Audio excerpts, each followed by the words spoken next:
현재 대한민국의 현실 속에 또 우리 젊은 세대의 삶의 중심 속에 그리고 우리 어른 세대에도 가장 중요한 그 가치가 무엇인가에 대한 고민 속에서 책임감이라고 하는 리스폰시빌리티라고 하는 이 주제를 가지고 오늘 말씀을 전하면 좋겠다는 결론을 얻었습니다. 오늘 본문의 말씀은 마가복음 8장 34절입니다. 한 절의 말씀인데요. 같이 한번 보겠습니다. 자, 시작. 무리와 제자들을 불러 이르시되 누구든지 나를 따라오려거든 자기를 부인하고 자기 십자가를 지고 나를 따를 것이니라. 아멘. 리스폰시빌리티라고 하는 책임감이라고 하는 이 말, 이 말은 성경에서는 다른 말들로 표현이 되지만 매우 중요한 의미를 가지고 있습니다. 그것은 우리 삶의 기반, 지탱할 수 있는 기둥과 같은 것이 될 수 있는데요. 도스토옙스키는 그런 말을 했어요. 모든 사람은 자기 자신 그리고 다른 이들에게 생긴 모든 일에 책임이 있다는 그런 말을 합니다. 그러니까 자기 자신에 대한 책임을 질 뿐만 아니라 다른 사람들에 대한 이야기, 일들 그리고 이 세계에 일어난 모든 사건들에 대해서 책임이 있다는 거예요. 너무 과도한 책임 같지만은 요구 같지만 사실은 그렇지 않다는 겁니다. 우리 모두는 이 세상에 일어나는 모든 일들에 대하여서 책임이 있다는 거예요. 마치 나비 효과처럼 내가 일으킨 작은 날개짓이 그게 흐르고 또 영향을 미쳐서 어떤 사건을 이끌어내는 것처럼 우리는 이 세상의 사건들과 무관하지 않다는 거죠. 그렇게 볼 때 대한민국의 현실, 지금의 계엄이라든가 또 탄핵이라든가 의료 대란이라든가 이 경제의 모든 위기도 사실은 우리와 무관한 것이 아니라 우리도 일말에 다 책임이 있다는 겁니다. 그러니까 책임의식을 가지고 우리 세상을, 이 세계를 바라볼 필요가 있다는 거예요. 사실 우리는 내가 분명히 할 수 있음에도 불구하고 하지 않음을 통해서 어떤 일이 더 크게 벌어지거나 일어나지 않을 수도 있는 사건이 어떤 큰 사건, 사고로 벌어질 수 있을 때 내가 그것을 충분히 막을 수 있음에도 불구하고 그것을 어떤 조치를, 행동을 하지 않음을 통하여 그 일이 벌어졌다면, 더 크게 일어난다면 그것은 매우 무책임한 일이 된다는 거죠. 제가 한 번은 그 진주에서 어떤 일을 마치고 이제 주유소에서 주유를 하고 막 이제 출발하는데 이 사이드 미러에서 뭐가 환한 빛이 비치는 거예요. 그래서 제가 자세히 보니까 제가 막 출발하고 있는 뒤쪽에서 어떤 분이 주유를 마치고 자기 담배를 그 주유기 바로 옆에 있는 쓰레통에 탁 던지는 거예요. 제가 그걸 탁 봤는데 그래서 불꽃이 일어나면서 불이 활활 타오르는 올라오는 거예요. 그래서 저는 이제 주유소를 빠져나왔지만 그걸 보았기 때문에 다시 핸들을 돌려가지고 돌아가서 막 불이 일어나고 있는 그 장면을 보면서 이제 제가 쫓아가서 그 주유소에 있는 직원을 빨리 나오라고 얘기하고 그래서 같이 수화기로 불을 껐어요. 근데 마침 그때는 아무도 주유를 하는 사람도 없고 아무 그런 조치를 할 사람이 없었거든요. 저만이 그걸 본 거죠. 만약 제가 그걸 보고 돌아가지 않았다면 어떤 일이 벌어졌을까 하는 생각이 듭니다. 그러니까 우리 모두에게는 직접적이지는 않지만은 간접적으로 어떠한 일을 막을 수도 있고 영향을 미칠 수 있는 그런 책임적인 자리에 있다는 것을 말하는 것입니다. 사실 우리는 어떤 진정한 책임에 대해서 배우지 못한 채로 자랐을 수도 있습니다. 국어, 영어, 수학은 열심히 공부하도록 배웠지만 정작 정말 중요한 내 인생에 대한 책임, 어떻게 나를 책임져야 될까라고 하는 이 부분에 대해서는 제대로 교육을 못 받을 수도 있었어요. 받지 못했을 수도 있습니다. 하지만 우리는 적어도 자기 자신의 인생에 대해서는 책임질 수 있는 그런 사람이 될 수 있어야 한다는 것입니다. 그렇지 않으면 미숙한 행동 선택으로 인해서 매우 어리석은 자기 인생의 결과를 초래할 수 있기 때문에 그렇습니다. 얼마 전에 있었던 서울의 한 대학교에서 기물 파손을 하고 문제를 크게 일으켰던 그 사건을 보았습니다. 그 조치 비용이 어마어마하게 든다고 하잖아요. 그리고 그 학교는 큰 데미지를 받았고 그 학생들도 앞으로 진로에 있어서 큰 데미지를 받았습니다. 그런 결과를 초래할 줄 몰랐겠죠. 그것처럼 어떤 책임에 대한 이 부분을 우리가 바르게 이해하고 가질 필요가 있다는 것입니다. 그리고 사람은 자기 존재에 대해서 온전히 책임을 지려고 할 때라야 자기의 존재감을 제대로 경험하고 살아낼 수가 있다는 거예요. 지금 내가 어떤 큰 문제를 만나서 큰 위기 속에 빠졌어요. 그러면 그 혼돈을 내가 잠재우고 그것을 해결할 수 있는 책임의식을 가져야 된다는 것입니다. 그리고 내가 지금 어떤 약점을 가지고 있으면 그 약점을 보완하고 그 약점을 더 도리어 나에게 위기가 기회가 되는 것처럼 단점을 장점으로 만들어낼 수 있는 그런 조치를 취할 수 있어야 된다는 거죠. 그게 책임감이라고 하는 거죠. 자기 인생에 대한 책임입니다. 그렇게 어떤 것을 위해서 손해도 감내하고 어려움도 감내하고 그리고 그것을 위해 싸울 때 진정한 자기 존재의 의미를 느낄 수 있다는 거예요. 그거 느끼게 하는 게 결국 책임감에서 온다는 것입니다. 지금 우리 사회는 무책임으로 인한 큰 혼돈을 겪고 있습니다. 내가 어떤 일을 하다가 내 마음에 들지 않으니까 이 직장 그만두면 되지, 이 직 그만두면 되지 하고 빠져나온다고 생각해 보세요. 그러면 이게 국가적인 일이나 회사의 운명을 좌우하는 중요한 일이라면 그 사람 몇 사람이 빠져나감으로써 어마어마한 타격을 입거든요. 그 회사나 그 국가가 말이죠. 여기서 중요한 게 뭡니까? 책임의식이라는 거예요. 책임감이라고 하는 거예요. 그렇기 때문에 지금 우리 사회는 이 책임에 대한 매우 중요한 가치를 지금 대가를 지불하면서 지금 배우고 있는 것은 아닌가 하는 생각이 듭니다. 예수님께서 오늘 본문의 말씀에서 말씀하셨습니다. 자기 십자가를 지고 나를 따를 것이니라. 이 자기 십자가를 지고라고 하는 이 말, 자기 십자가, 이건 뭘까요? 여러 해석이 가능합니다만 저는 책임에 대한 말씀으로 해석을 해도 충분히 무방하다라고 생각을 합니다. 직무에 충실하라, 죽도록 충성하라, 부르심에 합당하게 행하라, 이 모든 말은 책임이라고 하는 그러한 말로도 해석이 가능해지는 겁니다. 그럼 책임은 뭘까요? 책임이라는 것은 올바르게 반응하는 능력이라고 말할 수 있겠습니다. 한번 따라해 보세요. 책임이란 올바르게 반응하는 능력이다. 올바르게 반응하는 능력이다. 아담과 하와가 범죄했죠. 그래서 숨어버렸습니다. 그래서 우리 주님께서 찾으시잖아요. 아담아, 아담아, 네가 어디 있느냐라고 물으셔요. 네가 어디 있냐고 묻는다고 하는 이것은 하나님께서 몰라서 묻는 게 아닙니다. 주님은 아담이 지금 어디에 숨어 있는지 다 알고 계시죠. 그런데 네가 어디 있느냐라고 말씀하시는 거예요. 이 말씀은 스스로 잘못을 깨우치기를 원하는 거죠. 원래 있어야 될 자리에 있어야 된다는 것을 암시적으로 말씀하는 것입니다. 그러니까 하나님 낯을 피하여 범죄한 그 아담이 회개하기를 원하신다는 거예요. 회개하고 다시 본래의 자리로 돌아가기를 원하신다는 것이죠. 그러니까 회개는 뭡니까? 내 방향이 잘못되었고 내가 있는 자리가 잘못되었으니 원래의 자리로 돌아오겠다는 거. 원래의 자리로 돌아오겠다는 거. 이게 바로 회개잖아요. 이게 바로 책임 있는 행동이라는 거죠. 잘못을 했으면 잘못을 뉘우치고 회개하고 본래 있어야 될 자리에 있어야 된다는 거예요. 이게 책임이라고 하는 거예요. 대통령도 잘못하면 잘못을 인정해야죠. 경찰도 마찬가지고 법조인도 마찬가지고 군인도 마찬가지. 부모를 할지라도 자식 앞에 잘못했으면 잘못했다고 사과를 해야 됩니다. 그게 회개인 거죠.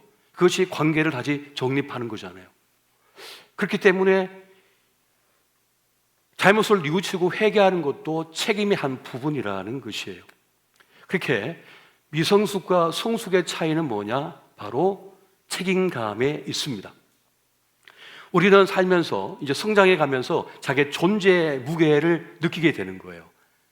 저도 고등학교를 이제 지나면서 대학 입시를 준비할 때 그때 내 인생에 엄청난 무게감을 느꼈어요. 이제 학교를 들어가고 그리고 앞으로 사회에 진출해야 되는데 이제는 내가 내 몫의 삶을 내가 책임져야 되는구나 하면 그런 인생의 무게감을 느꼈거든요. 그것처럼 우리 청년들도 지금 그 무게감을 많이 느끼고 있을 것입니다. 그런데 그 책임의 인생의 무게를 책임지고자 할 때 사실은요, 사람은 자기 삶의 가치를 깨닫게 됩니다. 자기 삶의 의미를 깨닫기 시작하는 거예요. 느끼기 시작하는 거예요. 그리고 우리가 더 많은 책임을 짊어지면 짊어질수록 사람은 더 큰 자기 존재감을 경험하기 시작합니다. 여러 가지 책임을 짊어질 때, 직장에서 직장인으로서, 혹은 가정에서 아버지로서, 교회에서 직분자로서 여러 가지 직무를 많이 감당해서 인생의 무게가 많아지면 힘들 것 같지만 사실은 그 무게감 때문에 그 무게감을 책임지려고 할 때 뭐냐? 내 존재 가치와 삶의 의미를 더 깊이 깨닫게 된다는 것입니다. 그래서 팔방미인 있잖아요. 이 일도 하고 저 일도 하고 여러 가지 맡은 분들이 계시잖아요. 사실은 힘들 것 같지만 그는 무한한 잠재력을 발휘하고 있는 겁니다. 무한한 자기 가치와 의미를 발견하는 거예요. 그러니까 살 맛을 느끼는 거예요. 사실은 살 맛을 느낍니다. 내가 엔지니어인데 교회 와서는 찬양의 기타리스트예요. 그리고 교사까지 해요. 집사 직분도 감당해요. 그러면 팔방미인이잖아요. 세계 4개를 감당하잖아요. 그러면 무척 힘들어서 고통스러울 것 같잖아요. 그렇지 않다니까요. 내가 그 하나하나를 책임지고 하는 가운데서 내 삶의 의미와 가치를 느껴버리는 거예요. 행복을 느끼게 된다는 것입니다. 그래서 이 책임감, 책임이라고 하는 그 가치를 모르면 삶의 진정한 재미를 못 느낄 수도 있는 거예요. 책임이 있는 삶을 산다고 하는 것은 사실은 매우 힘든 일이죠. 어떻게 보면 고통스러운 일이 될 수도 있습니다. 어떤 복잡한 문제를 해결해야 되고요. 어려운 문제를 풀어내야 될 수도 있어요. 그런데 그것이 내 삶의 의미와 가치, 기쁨을 누리게 하는 자기 효능감을 경험하는 그런 중요한 일이 된다는 겁니다. 그럼 반대로 아무것도 책임지지 않으면요. 어떤 것도 책임지지 않으면요. 그러면 무척이나 행복할 것 같잖아요. 절대 그렇지 않습니다. 더 큰 고통에 빠져들게 됩니다. 그런 분들이 있죠. 냉소적인 분들이 있고 허무주의에 빠진 사람들이 있어요. 그게 무슨 소용이 있겠나라고 한 분들이 있잖아요. 그래서 아무것도 책임지지 않고 어떤 것도 연관되지 않고 그냥 산다? 그렇게 되면 사실은 더 힘들어요. 허무주의에 빠지면 더 큰 고통에 빠져들게 됩니다. 왜냐하면 내가 아무것도 아니라는 것에 대한 고통이 그에게 따라오거든요. 난 아무것도 아니구나 하는 그 고통이 찾아오는 거예요. 자기를 찾아주지도 않고 관심도 없으며 누구와도 연결되지 않은 사람은 고립의 고통에 빠져듭니다. 그건 가장 큰 현대인의 고통이잖아요. 독거 생활을 하면 행복할 것 같지만 사실은 얼마 지나지 않아서 가장 큰 고통 속에 빠져들게 되잖아요. 질병도 더 많이 오고요. 암 걸릴 확률도 더 많아지고요. 더 큰 고통에 빠져들게 됩니다. 그래서 책임지기 싫어가지고 어디에도 연관되기 싫어한다? 그건 바보 같은 생각이에요. 절대 그래서는 안 된다는 것입니다. 그래서 책임 있는 삶을 살기 위해서 중요한 한 부분이 있는데 그것은 무엇인가 하면 비전이라고 하는 겁니다. 꿈이라고 하는 거예요. 비전과 꿈은 고통을 이길 힘을 가져다 줍니다. 그 어려움을 뚫고 들어갈 내적인 큰 힘을 갖게 해요. 그게 정말 중요한 거예요. 어떤 삶의 목표와 방향이 있는 사람은 그 목표와 방향이 분명하기 때문에 조금 덜 먹어도, 좀 덜 가지지 못해도 좀 손해를 봐도, 좀 불편해도 그걸 그냥 감내해버려요. 왜냐하면 그 비전과 꿈과 목표가 있기 때문에, 그것에 모든 걸 몰입하고 있기 때문에 다른 주변적인 것들이 좀 부족해도 그것을 그냥 잊어버립니다. 당연히 감당해야 될 몫으로 느낀다는 거예요. 그것이 매우 중요한 부분이거든요. 그리고 목표를 향해 자기가 나아가고 있다고 하는 것을 보면서 자신감을 얻게 돼요. 내가 지금 제대로 살아가고 있구나 하는 것을 느끼기 시작하는 것이죠. 그리고 그 높은 가치와 목표가 있는 사람은 삶의 풍성함을 경험하기 시작합니다. 자기 만족, 기쁨이 있게 되어지는 거예요. 그래서 주님께서는 우리에게 비전을 주기를 원하시고 어떤 목표를 주기를 원하시는 거죠. 그것이 아주 그에게 삶의 큰 힘, 에너지원이 되고 원동력이 되는 겁니다. 저도 하나님의 부르심에 따라서 20대에 주의 종이 되겠다, 주의 길을 하겠다라고 하는 그 목표와 비전이 있었기 때문에 부모와 형제와 친척의 모든 반대를 무릅쓰고 집을 뛰쳐나와가지고 제 은사 되신 목사님 양재동 교회 옥탑방에서 2년 동안 기거하면서 교회를 섬겼거든요. 찢어진 청바지에 찢어진 비비아를 신고 그 한겨울에도 전도도 타고 다니고 그렇게 교회를 섬겼어요. 그럼에도 삶의 피해를 느낀 적이 별로 없어요. 왜냐하면 강렬하게 저를 몰아가는 게, 끌어당긴 게 있었거든요. 그렇기 때문에 책임 있는 삶에 있어서 비전이라고 하는 것, 꿈이라고 하는 것, 목표라고 하는 것, 방향이라고 하는 것은 정말 중요한 겁니다. 그래서 우리 젊은 청년들은 내 삶의 어떤 목표, 비전, 꿈을 반드시 세우실 필요가 있어요. 책임진 삶을 위해서. 그것이 있는 사람과 없는 사람은 엄청난 차이가 있습니다. 그저 시간이 흘러가는 대로 별로 고민하지 않고 그냥 내버려둬도 되겠지. 그게 21~22살 땐 괜찮지요. 30살이 되면 어떡할 거예요? 같은 20대라도 29과 21는 완전 다른 거예요. 같은 20대라도.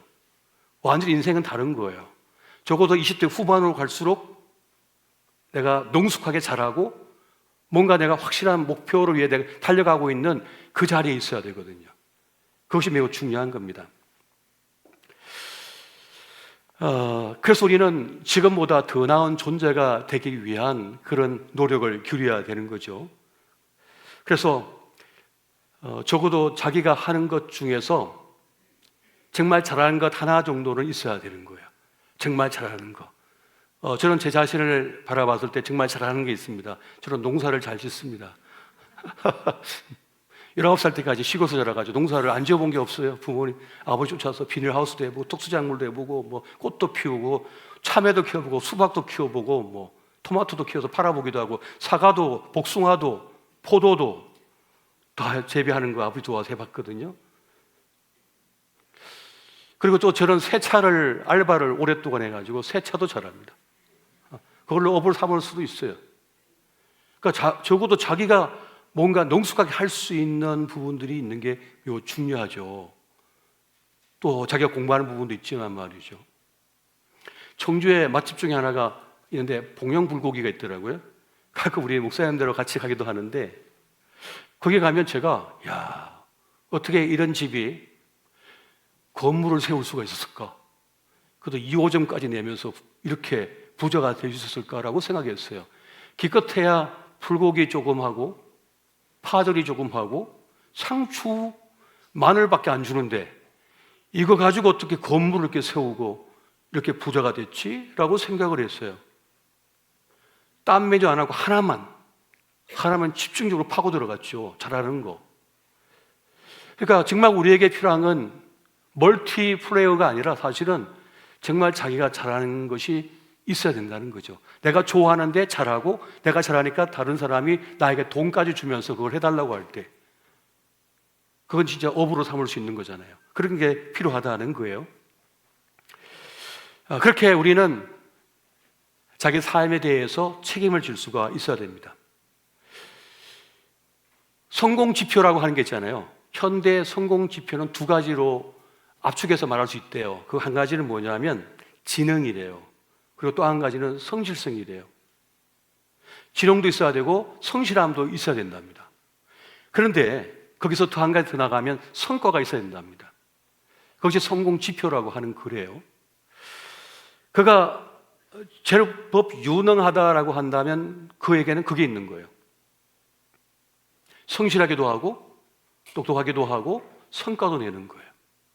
저는 그냥 교회에서만 산 사람이 아니잖아요. 저는 공무원이었잖아요. 군인이었잖아요. 그래서 공군 소령으로 전역을 했는데 15년 동안 있는 동안에 치열한 경쟁을 했습니다. 저는 경쟁에 매우 익숙한 사람이에요. 3년째, 5년째, 7년째 계속 경쟁에서 떨어져 나가고 살아남아서 혼자 제가 살아남았거든요. 그러니까 엄청난 경쟁 속에서 살아왔거든요. 그러면 어떤 사람을 남기느냐예요. 어떤 사람을 좋아하느냐죠. 어떤 사람이 살아남느냐예요. 그는 매우 열정적이고 성실하고 성과를 내는 사람이에요. 그러면 그 일에 능숙하고 잘해야 되는 거죠. 어설퍼서는 안 되는 거죠. 그럼 잘하기 위해서는 어떻게 됩니까? 그 일에 지식이 있어야 되고 그 일에 대해서 충분히 감당할 수 있는 능력을 갖춘 사람이 되어야 되잖아요. 그것처럼 세상은 그렇게 돌아가고 있습니다. 세상은 아무에게나 보상을 주지 않습니다.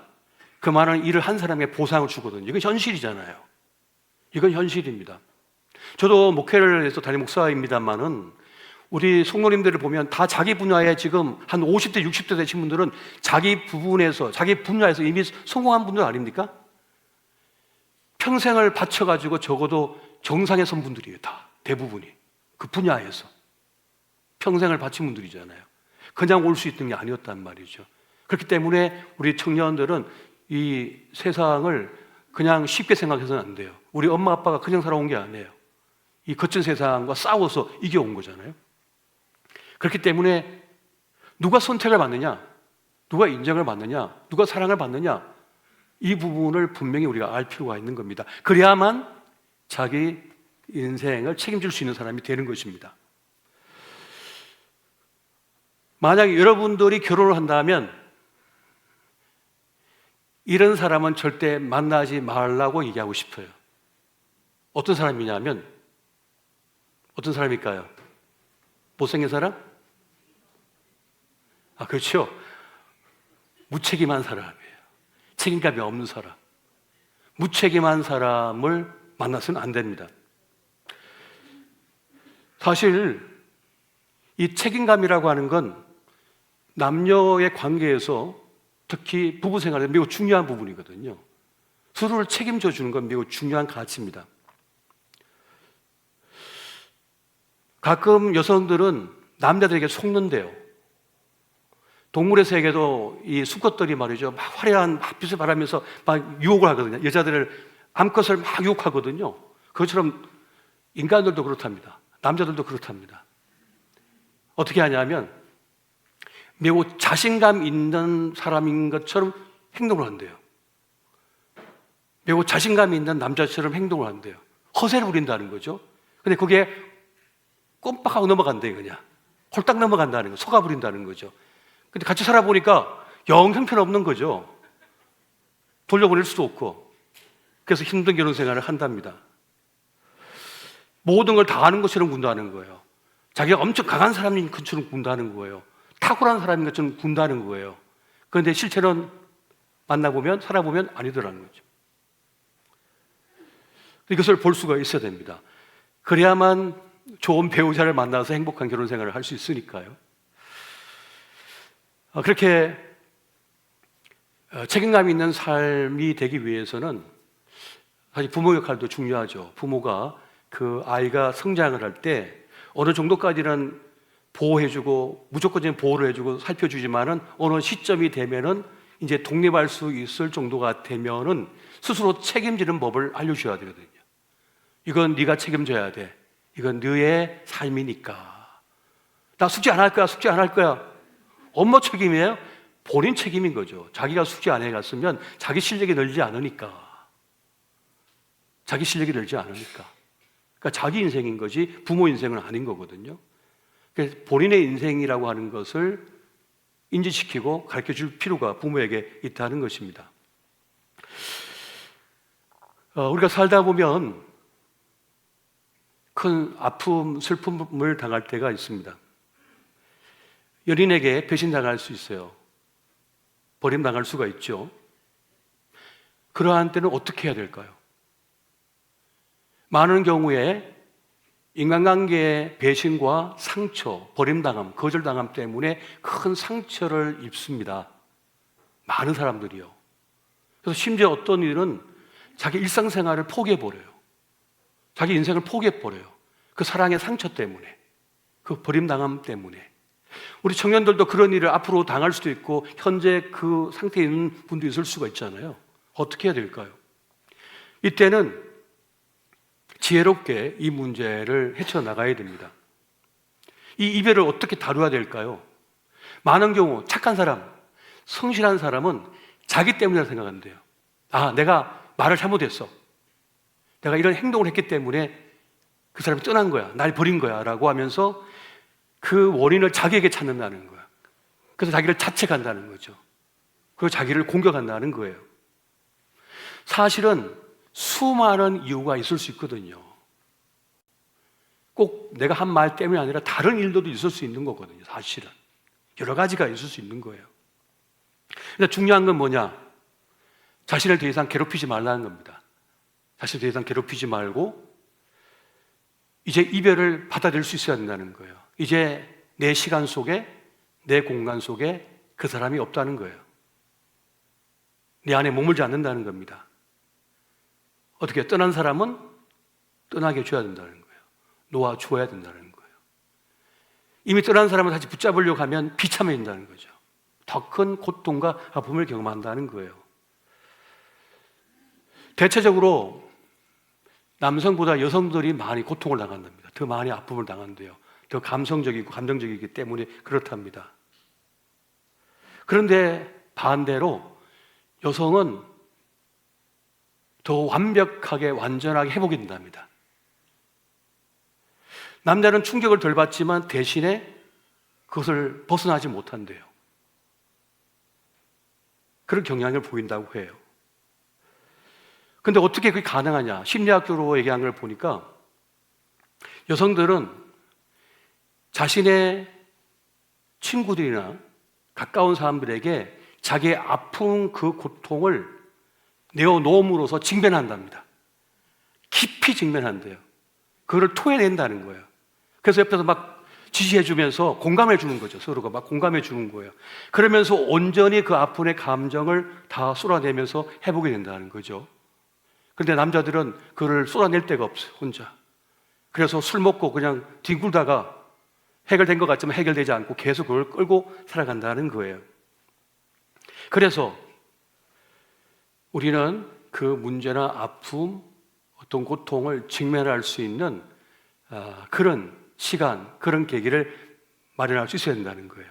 그리고 그것을 도망치지 말고 직면해서 해결하고자 하는 그런 마음을 가져야 된다는 것입니다. 자, 그렇게 우리는 우리 인생을 살면서 늘 이런 일들을 직면하게 되는 거예요.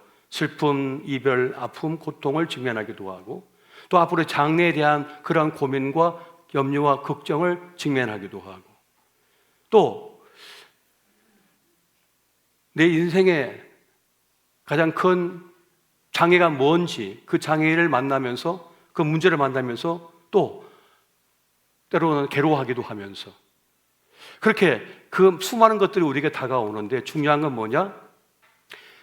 그것을 회피하거나 도망치지 말고 그것을 맞닥뜨려야 된다는 것입니다. 그래서 인생을 제대로 사는 것은 뭐냐? 제대로 산다는 건 뭐냐? 내게 주어진 인생의 과제를 해내는 것입니다. 내 인생의 과제를 해내는 것이 바로 제대로 산다는 것의 의미가 되는 거예요.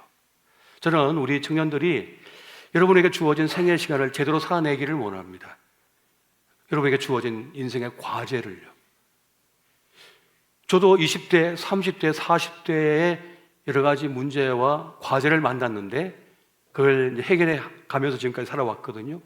마찬가지로 우리의 청년들도 여러분이 이제 20대와 30대 또 앞으로 살아가면서 겪어야 되는 모든 과제들을 직면하고 해결할 수 있기를 원합니다. 책임감 있게 그것을 해낼 수가 있어야 되는 거예요. 그래서 여러분, 2025년 한 해에 주어진 그 생애의 시간을 회피하지 마시고 당당하게 맞서는 그런 책임감 있는 그런 삶을 살기를 부탁드립니다. 그리고 여러분은 우리 한국 사회의 한 구성원이잖아요. 이 땅의 정치에 대한 부분, 나라의 미래에 대한 부분도 우리 모두는 책임의식을 가지고 바라볼 필요가 있습니다. 정치가 바로서야, 또 우리 경제가 바로서야, 문화가 바로서야 우리의 삶의 터전도 아름다워질 수 있거든요. 그렇게 우리 모두가 책임감 있는 그런 삶, 제대로 살아내는 그러한 주님의 사람이 되기를 예수 이름으로 축원드립니다.